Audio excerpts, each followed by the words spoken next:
Mirë se u kthyet, ne jemi gati, të ftuarit janë gati, po thuajse, Olta sa ka ardhur akoma se trafik i madh, është duke ardhur, për pak sekonda do të futet në studio, po prezantojmë pa humbur kohë dy të ftuarit që janë tashmë të ulur në vendin e tyre. Mirëmëngjes, mirë se erdhe Sotira Jankulla, faleminderit që jemi ne sot. Mirëmëngjes, mirë se u gjeta, shumë kënaqësi, t'ju takoj sërish. Edhe për ne shumë. Nuk e di. Po ka qenë në lëvizje. Mirë se nuk kam ndjekur. Faleminderit shumë. Mirëmëngjes Konstantin Feshti. Mirëmëngjes. Mirë se erdhe. Mirë se ju gjeta. Si jeti sot? Edhe me mua ishte vërë ko Pra, u bë kohë kështu. U bë ca kohë, po jeni ti impenjuar Po më edhe ti zën me aktivitetin shumë.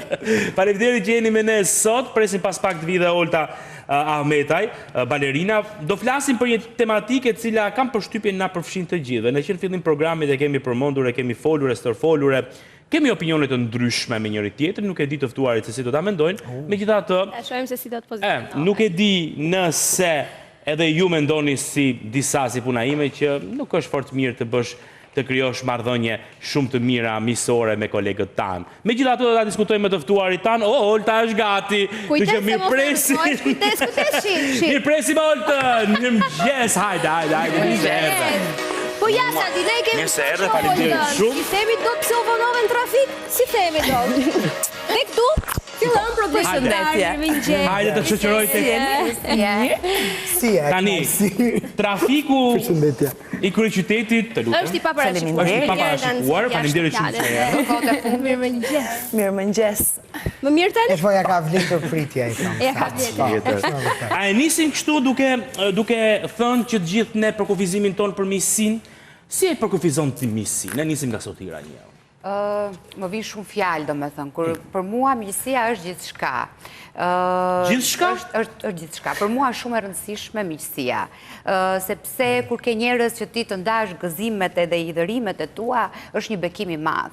Dhe mendoj që miqësia është një gjë shumë e shenjtë edhe shumë e vështirë për t'u arritur, domethënë miqësi e vërtet. Ndaj mendoj që kur e gjejmë miqësinë e vërtet, duhet të luftojmë që ta mbajmë, sepse normalisht është një marrëdhënie e ndërsjellët midis dy personave dhe do impenjim dhe përkushtim nga të dyja anët. Normalisht është një marrëdhënie e cila kërkon tolerim, respektin mbi të gjitha dhe është është ajo që thashëm përpara, është dikush që na duhet në të mirë edhe në të keqe. Miqësia apo mik është dikush që të dëgjon. Po Sotira, se kemi ne burra, edhe miqësia, me thënë drejtën. Hajde se u bashkuam edhe përveç ja praktikë. Patjetër edhe burri nuk diskutohet fare, por që mendoj që miqësia është shumë e rëndësishme. Pse kur ke dhe burrin dhe miqësinë, pastaj kjo është ekstra fare. Kjo është një nivel tjetër. Si e sheti këtë? Si është koncepti yt për miqësinë, përpara se të kalojmë tek raporti mes kolegëve? Jam shumë dakord. Ka që rëndësishme? Po, patjetër është e rëndësishme. Ndonjëherë është më e rëndësishme edhe se burri. Ndonjëherë. Kur ndonjëherë? Çfarë do herë? Ndonjëherë çdo herë. Ndonjëherë kur zihesh me burrin të shoqërisë. Ku do shkosh për plasësh? Po kur zihesh me shoqërinë, ku do shkosh te burri do shkosh? Burri prandaj thash ndonjëherë shoqëri. Shka, kur ke shoqe jete, siç kam pasur fatin ta kem unë edhe shumë të tjerë, realisht shoqe jete që i ke që fëmijë dhe rritesh me to dhe vazhdon e ke akoma shoqëri aq të ngushta, ti nuk e ke më pastaj shoqëri dhe miqësi, nuk hyn më në këtë kategori, hyn në familje. Dhe automatikisht kur miqësia të kalon në familje, qoftë në shoqëri të thjesht, qoftë tek kolegët, sepse unë kam pasur fatin dhe rastin të kem edhe në marrëdhënie pune, miqësi, të krijoj miqësi që i konsideroj familja.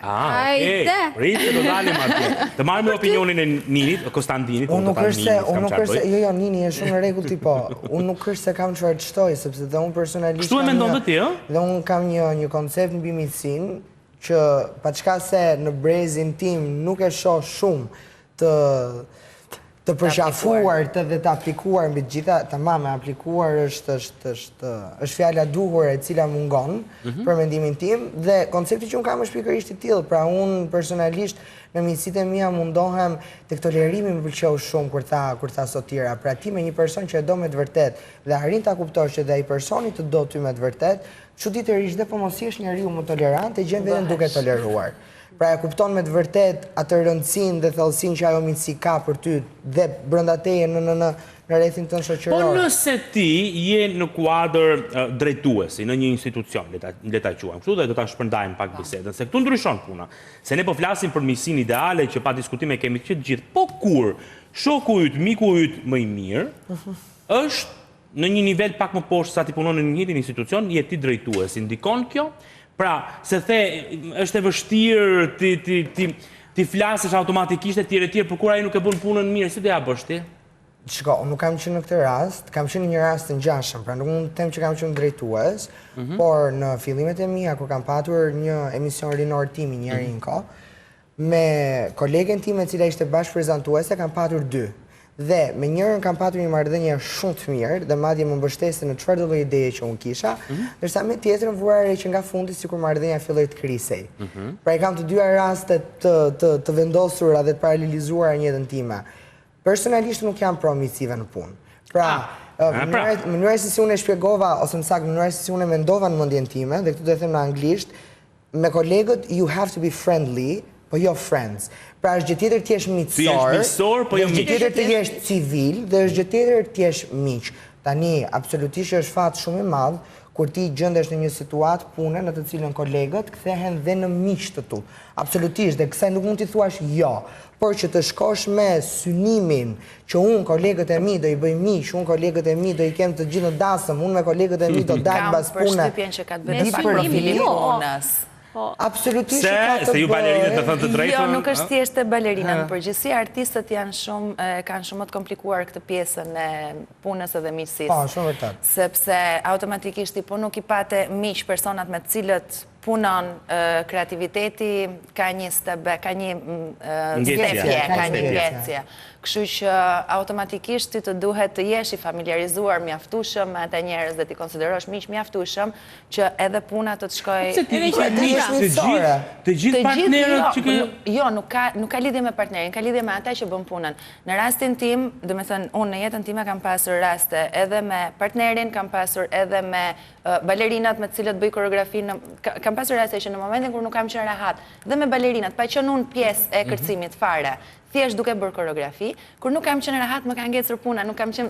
Dhe me thënë, nuk të hecën ajo pjesa, është kreativiteti do një... E do pak të pjesën. E do pak. Dhe automatikisht, dhe me thënë, se po flisja i shparë, po të ishe në rolin drejtues dhe të kishe miq, unë jam aktualisht në atë pozicion, për shembull.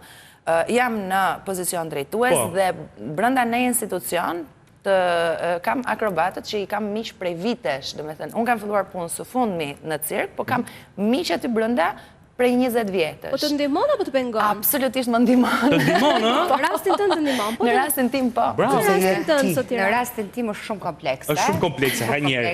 Sot tira pse? Shiko, unë kam shumë të rëndësishme energjinë dhe tjetë për mua, unë dua që të kaloj mirë me gjithë kolegët, apo dhe kur jam në pozicion drejtues, do ndihesha shumë mirë dhe dita do më shkonte shumë mirë që të kisha një komunikim shumë të mirë, që të arrinim të punonim bashkë, nëpërmjet komunikimit të mendonim çfarë do bëjmë sot, të paktën tek puna ime, të merrim dhe energji nga njëri tjetri dhe të bëheshim bashkë edhe të bënim shumë punë. Por ndodh një problem shumë i madh. Ndoshta ndodh në Shqipëri, ndoshta ndodh në çdo vend të botës, por mendoj pak më shumë tek ne. Sepse në Shqipëri është një problem, nëse të shohin që ti je empatik, je i sjellshëm, je shumë i edukuar, atëherë të konsiderojnë të dobët, të paralelizojnë me një njerëz të dobët. Dhe ky është problem shumë i madh. Në momentin që ti je agresiv, Jam dakord të tërë. Po, këtu po. Që ke një panel që dakordsohet shumë lehtë. Këtu nuk ka konflikt, duhet ndaloj. Në momentin që ti je agresiv, të konsiderojnë të pushtetshëm. Është një koncept shumë i gabuar. Pushtetshëm edhe të poshtër. Shumë e vërtetë. Të poshtë mendoj që do të të quajnë gjithmonë. Ne kemi shprehje sa më shumë të shash aq më mirë je, domethënë që këtu fillon problemi. Por mua më shqetëson shumë kjo pjesa që të qenurit të butë konsiderohet si njeri i dobët dhe pastaj të ndodhë që në përplasje të ndryshme ty domethënë të konsiderojnë që nuk të marrin shumë seriozisht. Që duhet një balancë, duhet një elasticitet, duhet të jesh edhe empatik që njerëzit të ndihen të motivuar, të flasësh mirë, ti respektosh, ti dëgjosh, sepse njerëzit ndonjëherë kanë koncepte të ndryshme, sidomos në punë, dhe normalisht nuk ke pse ta kundërshtosh, dëgjoje një herë personit çfarë ka për të thënë, por mendoj që duhet të ketë një limit. Edhe marrëdhënia, edhe komunikimi, sepse si thash, po, në momentin që mua më pëlqen shumë se si punon dikush, se si flet dikush, dhe mundojmë ta respektoj shumë, po në sytë e ti unë jam e dobët. Dhe pastaj nuk më kthehet ai respekti, ose ndodh diçka në marrëdhënie pune. Ndaj nuk duhen krijuar miqësi në punë, sepse dihet që në punë do ketë gjithkohës konflikte. U bë dy, ë? Puna Që nuk duhet. 2-1 që nuk duhet. Okej? Nuk sepse në punë do kesh konflikte se është e pamundur. Puna nuk ecën kur vaj. Gjithmonë do kesh mosmarrveshje, përplasje, asnjëherë personale. Por në momentin që ti e ke shok ose shoqe, ajo përplasja bëhet shumë e vështirë.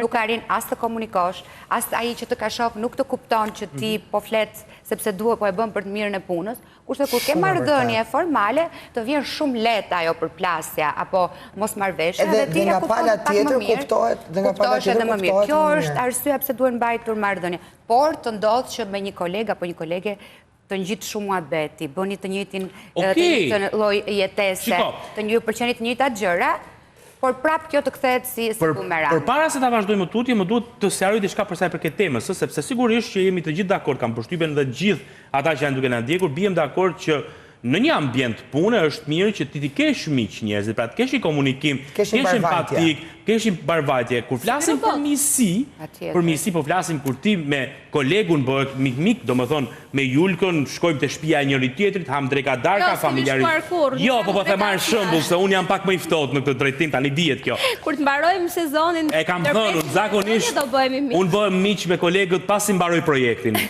E bëj brapa. Pra jemi duke folur për këtë koncept, pra se të kesh një raport të mirë, të kesh një raport misor, pishi kafe në punë, është krejt normale. Ai është minimumi. Ai është baza dhe minimumi, se po themi të mbash distancë, dukemi sikur jemi të akull.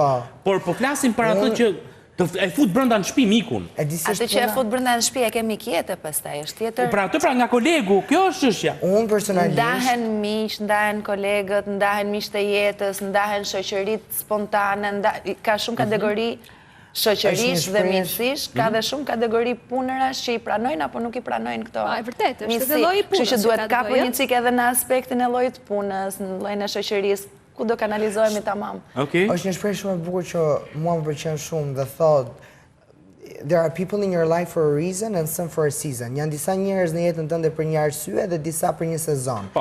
Unë personalisht eksperiencat e mia të fundit punës, nga hiçi të gjitha më kanë lindur nga shoqëri. Që do të thot, persona që i kam patur mbi veten dhe mund t'i quaj drejtues, shefa praktikisht, po? Nuk më pëlqen fjala shef. Po tani ashtu janë. Drejtues. Epror. I kam takuar në rrethana shoqërore. Dhe para se të zhvillonim një marrëdhënie profesionale, kemi zhvilluar një marrëdhënie personale. Dhe ku qëndron problemi? Unë si natyrë jam një natyrë shumë empatike. Dhe mbi gjitha jam një natyrë shumë komunikuese, që do të thot, momentin e parë që unë shoh qofte edhe krisjen më të vogël tek ne dhe unë arrit ta ndjej këtë, unë do dua ta komunikoj. Po, ta them. Po.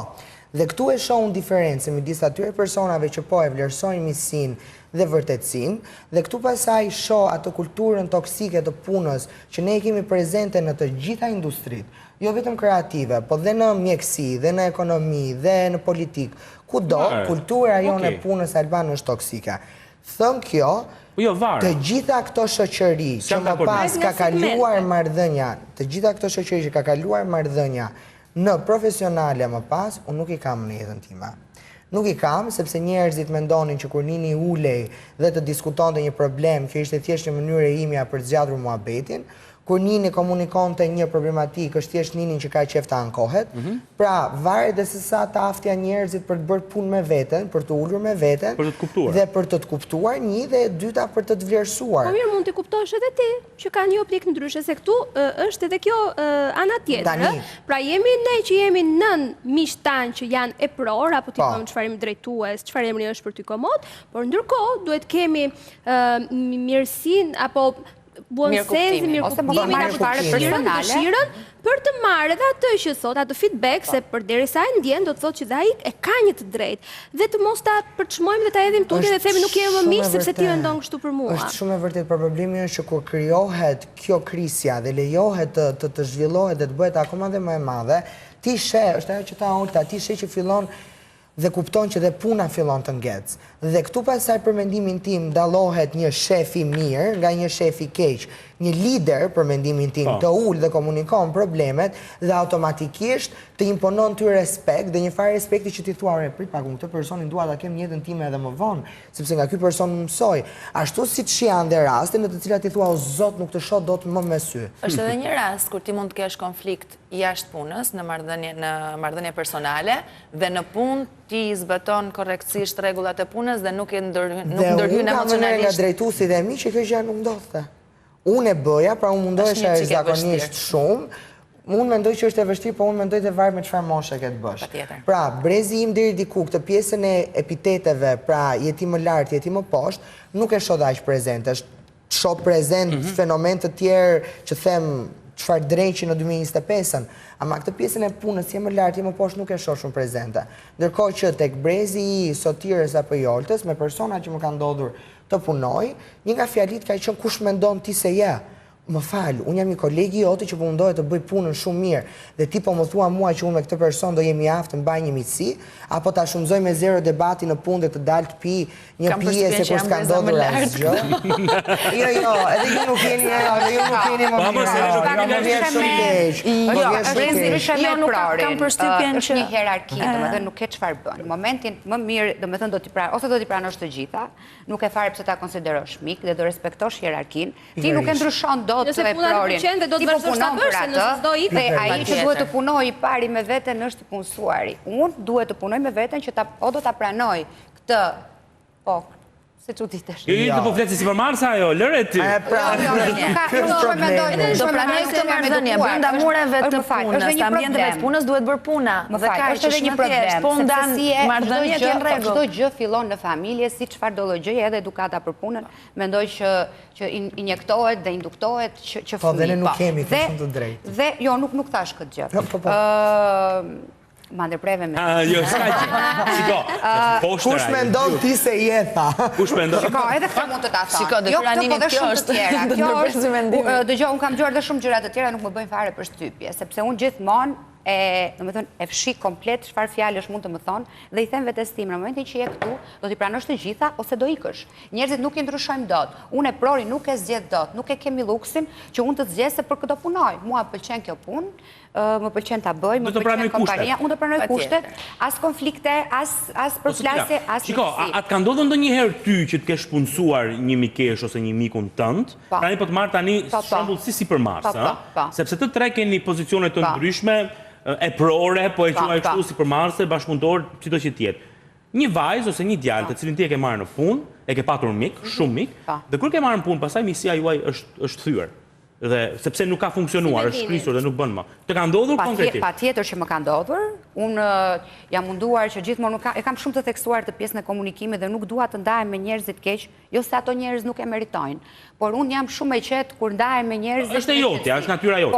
Por realisht më ka ndodhur, madje jam ndier shumë keq dhe më ka prishur edhe punë. Realisht se mendonte që ishte mikja ime, shoqja ime, e kisha të njohur dhe mora në punë, madje mendova që do më ndihmonte dhe me të do ecja edhe më shumë dhe më kthye bumerang, do me thënë, e mori çdo gjë të mirëqen. Ky është problemi, dhe që atëherë unë mundësisht nuk dua fare të punoj me njerëz që e njoh. Apo me njerëz që më sugjerojnë të tjerët. Jam vetëm nëse i pyes e njes, e ke të afërm, sepse nuk dua se do të ndodhi gjithmonë që ti do prishesh ose me personin i cili ta ka sjell dikë në punë ose me vetë të punësuarin. Është e sigurt që në fund do prishet marrëdhënia se e tillë është marrëdhënia në punë. Nuk dal dot nga ajo e imja se kam profilin e punës të tillë që njihemi që të vegjël. Po, e drejtë. Normalisht keni pasur miqësira. Pra, normalisht që profili është i rëndësishëm. Luan rol vendimtar nëse mund të jesh mik apo jo. Nuk kam një pyetje, keni patur konflikte për shembull? Sa të duash. Dhe si janë zgjidhur? I kemi rregulluar, kemi pasur konflikte të tjera, kemi rregulluar prap. Domethënë, është një marrëdhënie që ndërtohet, shkatërrohet me disa, nuk flas me të gjithë. Me individ të caktuar. Kam pasur dhe marrëdhënie shoqërore që ka ndodhur konflikt dhe i kam thënë edhe mbyllë gojën, vazhdo punën atë se të griva. Do me thënë, ke dhe... E kalon edhe në këtë varja. Pyetja ime është kjo vjen sepse i ke njohur prej vitesh? Apo jeni thjesht dy njerëz që mirë kuptohen dhe riparohen? Jo, kam përshtypjen që vjen sepse njihesh prej vitesh. Kur njihesh që fëmijë, do me thënë, ne njihemi që fëmijë, ne njihemi që 8-9 vjeç. Kam përshtypjen që njiheni prej vitesh, por ndërkohë keni edhe atë integritetin ta bëni punën mirë si duhet. Që puna që del nga ju të jetë e mirë pa çka konflikteve, gjë që e bëjnë dhe aktorët me njëri tjetrin. Që nuk flasin dhe ndërkohë luajnë shkëlqyer. Ka të bëjë edhe puna në grup, ka punuar me njerëz, kolegu. Konkurenca, konkurenca që është në art nuk ka në asnjë vend tjetër të harroje.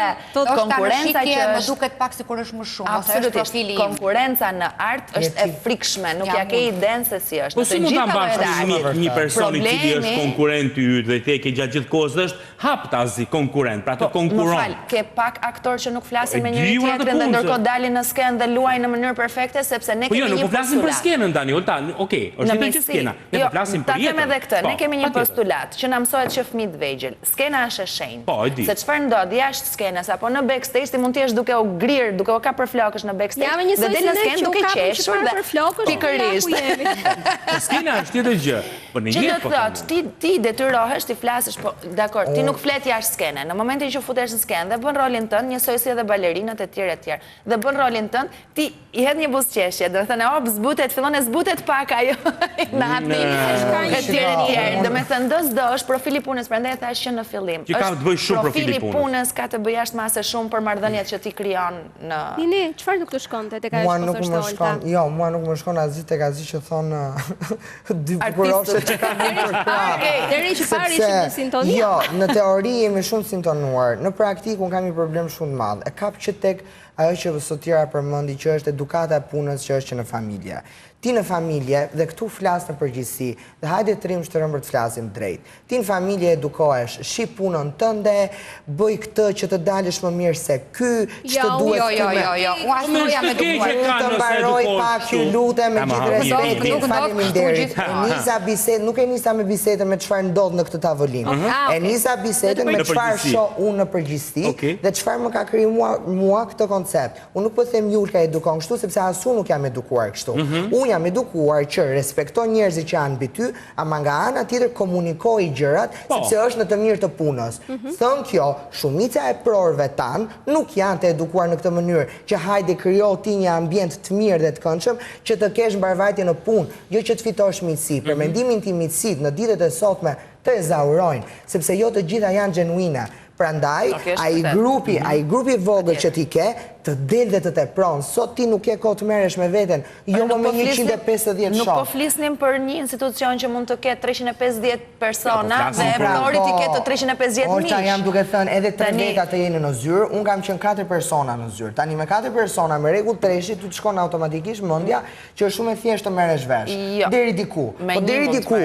Që do të thotë pikërisht pra dhe me atë një. Me tjerët mund të shkosh mirë, po. Dhe me atë një prapë linin debate, sepse ti në punë shkon të qash hallin dhe Julka do më dëgjoj 1 herë, 2 herë, 3 herë dhe do thot, më lodhe do thot, kam hallet e mia. Që do të thot, është shumë e vështirë të krijosh miqësi genuine në punë që e kalojnë pjesën profesionale. Nuk ja dalin dot. Unë historikisht kam qenë me këtë ide. Dhe madje gjithmonë kam thënë tallesha me keshat e mia të ngushta, thoja, ëndra ime është hapi një biznes bashk. Ky është maksimumi më i madh sot. Sepse kuptoj që është e pamundur që miqësia të rikuperohet nga konfliktet e punës. Nuk po më lidhet në asnjë moment me çfarë nuk ishe dakord ti te pjesa jonë. Sepse nuk kemi ne kulturë apo edukat pune që ne të ndajmë në mënyrë shumë të lehtë miqësinë profesionale nga miqësia personale. Dhe kjo neve nuk jemi dakord, se nuk po e kuptoj. Po jo, sepse kur thashun që nuk e kemi ne edukatën e punës, ti the jo, përkundrazi e kemi. Nuk kemi. Nuk kemi edukatën e punës. Dhe kur unë thash në shtëpi nuk e marr. Jo, mesazhet e gabuara mos jep. Jo, mesazhet e gabuara po të shumë. Mbajeni mend. Më ke dëgjuar fare. Nuk ikim nga këtu pas. Prit se do shkojmë publicitet, se duhet të shkojmë patjetër publicitet tek miqtanë dhe do rikthehemi, do ta vazhdojmë vetëm pas pak. Është profesional. Patjetër janë miq të. Do shtojmë edhe diçka tjetër pastaj që të shohësh miq të bëhemi ne. Pas pak.